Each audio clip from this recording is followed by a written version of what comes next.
It's me, JustProfessor. You think you're less likely to get divorced than other people.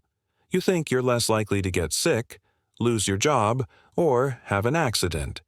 You think your projects will finish on time when everyone else's projects are always late.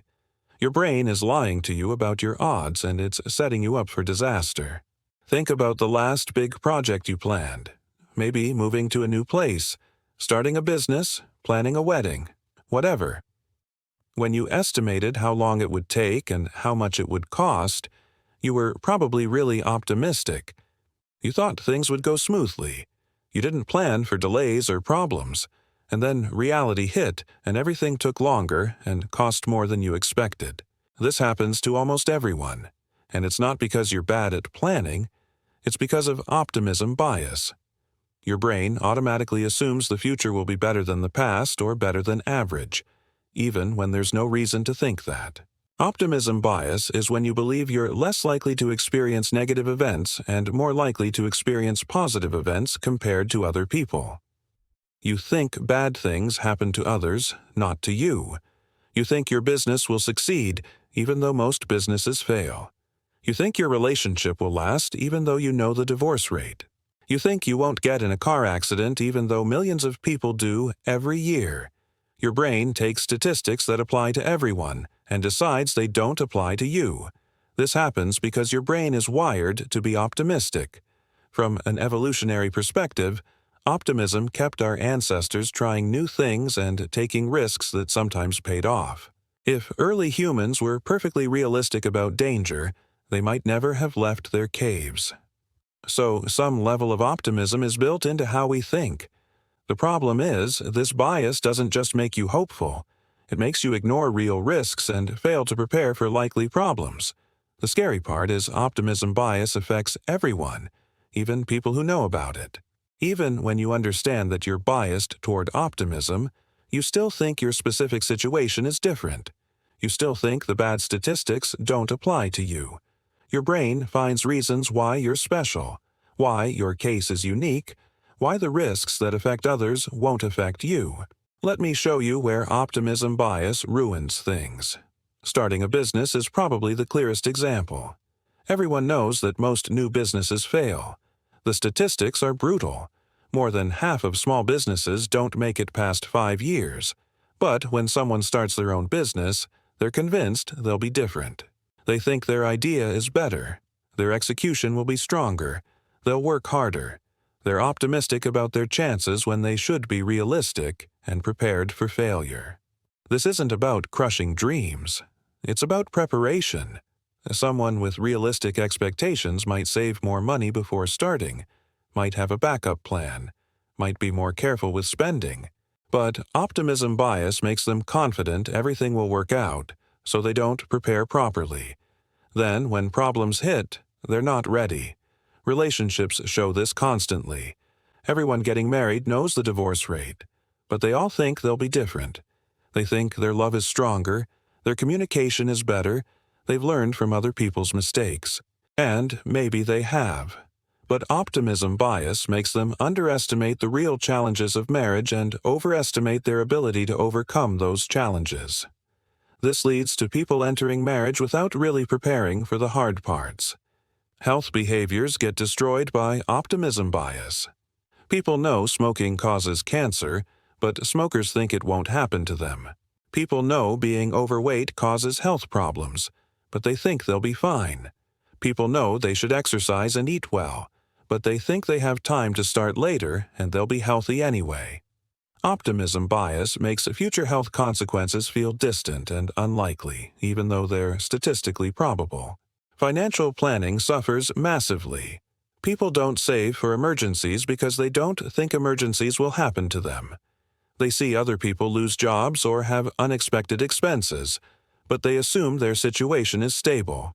Then the emergency happens and they have no safety net. Optimism bias made them think they were special and didn't need the preparation that other people need. The planning fallacy is basically optimism bias applied to time. You think your project will take 2 weeks when similar projects always take a month. You think you'll leave for the airport with plenty of time when you're always running late. You underestimate how long things take because you're optimistic that this time will be different. This time, everything will go smoothly. Investment decisions get wrecked by this. People invest in risky things thinking they'll get the gains without the losses. They know investing is risky, but they think the risk applies to other investors, not to them. They think they'll time the market perfectly or pick the winning stocks when most professional investors can't do this. Optimism bias makes them overconfident in their investment abilities. Students experience this with academic work. They know they should start assignments early. They've been late before. They've seen other students struggle with last-minute work. But they're optimistic that this time they'll have plenty of time. This assignment won't take as long. They'll work faster than usual.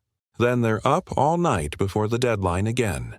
Career planning shows optimism bias clearly.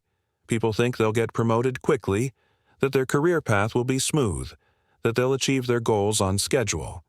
They don't plan for setbacks or slowdowns. They don't prepare for the possibility that things might take longer or be harder than expected. Then, when career progress is slow, they're disappointed and unprepared. Major life decisions like having kids get affected by this. People underestimate how hard parenting will be. They know other people struggle, but they think they'll handle it better. They're optimistic about their patience, their energy, their relationship strength. Some of this optimism is necessary. If people were totally realistic about how hard parenting is, maybe no one would have kids. But the optimism also means people are often shocked by the reality and unprepared for the challenges. So, how do you fight optimism bias? How do you stay hopeful without being unrealistically optimistic? First, look at base rates. When planning anything, look at what happens to most people in similar situations. If most businesses in your industry fail, assume you're not automatically special. If most projects take longer than estimated, assume yours will too.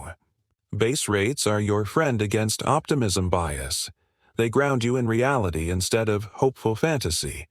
Second, take the outside view. Don't just think about your specific situation with all its unique details. Think about the general category you're in. If you're starting a business, think about business startups in general, not just your brilliant idea. The outside view helps you see yourself as part of a pattern rather than as a special exception. Third, plan for problems. Optimism bias makes you plan for everything going right. Instead, actively plan for things going wrong. What if the project takes twice as long? What if you lose your job? What if you get sick? Having backup plans doesn't mean you're pessimistic. It means you're prepared. Fourth, multiply your time estimates. Whatever you think something will take, double it or triple it. This accounts for the optimism bias in your original estimate. You'll still probably be a bit optimistic, but at least you'll be closer to realistic. Fifth, learn from your past. You've been too optimistic before. Things have taken longer, or cost more, or been harder than you expected. Remember those experiences when making new plans. Don't let optimism bias make you forget the lessons you've already learned. Sixth, distinguish between motivation and prediction. You can be motivated and hopeful while still being realistic about odds. Wanting something to work out is different from believing it definitely will work out. Keep your motivation while tempering your predictions with reality. Seventh, get outside opinions. Other people don't have the same optimism bias about your situation that you do. They can see risks and problems you're blind to. Listen when people raise concerns instead of dismissing them as pessimism. Optimism bias is making you underestimate risks and overestimate your chances of success. It's making you think you're special, that bad things happen to other people but not to you, that statistics apply to everyone except you. And this isn't about being positive or negative.